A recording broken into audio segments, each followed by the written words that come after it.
Hey everyone, welcome back to the channel. Today I'm going to show you exactly how to create your very first virtual machine in Proxmox virtual environment. Whether you're setting up Ubuntu, Windows, or any other operating system, the process is almost the same. And by the end of this video, you'll be running your VM like a pro. Let's get started. Before creating a VM, you'll need an ISO file of your operating system, for example, Ubuntu, Debian, or Windows Server. Before creating a VM, you'll need an ISO file of your operating system, for example, Ubuntu, Debian, or Windows Server. When you click on your Proxmox storage, you will see two storage local, PVE, and local LVM. Wait a second, I only have one physical disk, so why is Proxmox pretending I have two? Here's what's going on behind the scenes. Proxmox splits that single disk into two different storage areas, each with a different job. Local PVE is just a normal file system folder sitting on your disk. It's where Proxmox puts things like ISO images, container templates, and backup files. Basically, stuff you can browse like normal files. If you upload an ISO to install an operating system, it goes here. If you download a Linux template, it goes here too. Then there's local LVM. This is a special type of storage called Logical Volume Manager, or LVM for short. Think of it like a big block of space that's not meant for random files, and it's designed specifically for virtual machine disks. So when you create a VM and it asks where to put the virtual hard drive, if you choose local LVM, that disk lives in this LVM space. It's faster for VM performance, but you can't just browse it like a normal folder. So why two types? It's all about keeping things organized and optimized. You don't want your ISO files mixed in with your VM disks because they work differently.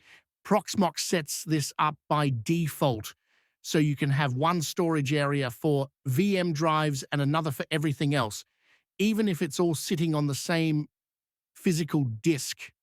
It's kind of like having two closets in your room, one for clothes and one for tools. They're both in the same house, but they have totally different purposes. If you really wanted, you could merge them into one. But for beginners, leaving it as is the easiest way to keep your Proxmox life simple. I had to explain beginners get confused when they see two disks. So choose local PVE and select ISO images. Then click on upload to upload the ISO image to the storage. You can also use the download from URL option to get the image directly from the internet, similar to the wget in Linux.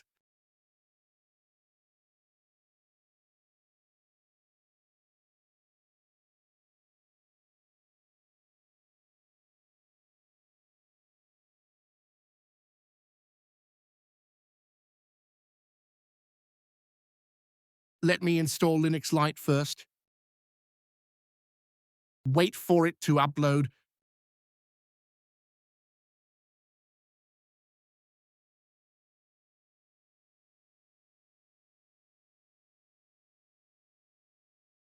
Uploading another ISO.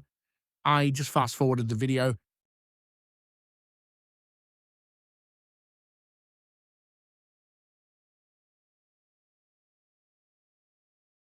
Once the ISO is ready, it's time to create the VM. Click on Create VM in the top right corner. In the wizard node, this will be pre-selected. VM ID. This is an auto-generated number for your VM. You can leave it as is. Name. Type a friendly name for your VM, like Ubuntu Server or Windows 10 Test. Click Next. Under OS, choose the storage where you uploaded your ISO. Select your ISO image from the list, then choose the OS type, for example, Linux, Windows, or other ED, and the correct version.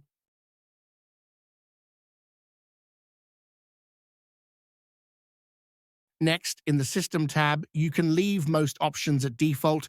For better performance, you might want to enable QEMU agent if you plan to install the guest agent later. The QEMU agent in Proxmox is a small program you install inside your VM so Proxmox can talk to it directly. It lets Proxmox see the VM's IP address, shut it down gracefully, and take cleaner backups. Just ticking the box isn't enough. You must also install the agent inside the VM. Here you can select storage where the VM disk will be stored. Disk size, choose according to your OS requirements. For Ubuntu, at least 20 gigabytes. For Windows, maybe 40 gigabytes or more. In the CPU tab, choose the number of cores. 2 cores is fine for testing, more if you need performance. In the Memory tab, allocate RAM. At least 2 gigabytes for Linux, 4 gigabytes or more for Windows.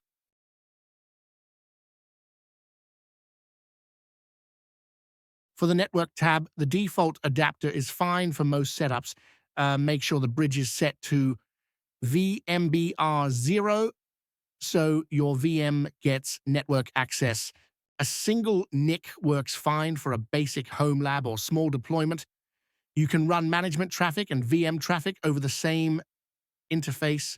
For performance, security, or redundancy, 2 or more NICs are the way to go. Finally, you'll see a summary of your settings.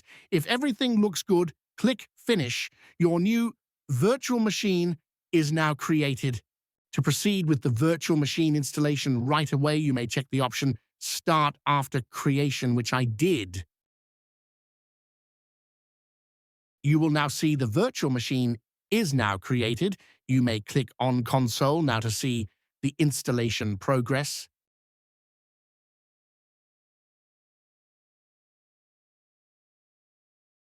You can also connect to the Proxmox server via SSH, allowing you to perform maintenance tasks from the command line without physically accessing the machine.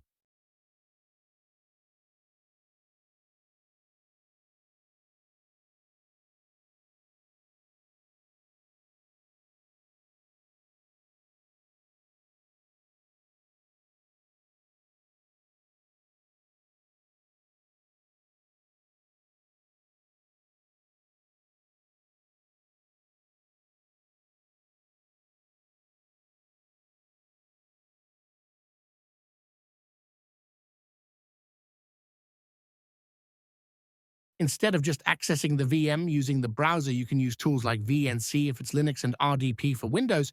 And that's it. You've just created your first virtual machine in Proxmox. From here, you can install more VMs, try different operating systems, and explore Proxmox's powerful features like snapshots and backups. If you found this helpful, give this video a thumbs up, subscribe for more Proxmox and tech tutorials, and I'll see you in the next one.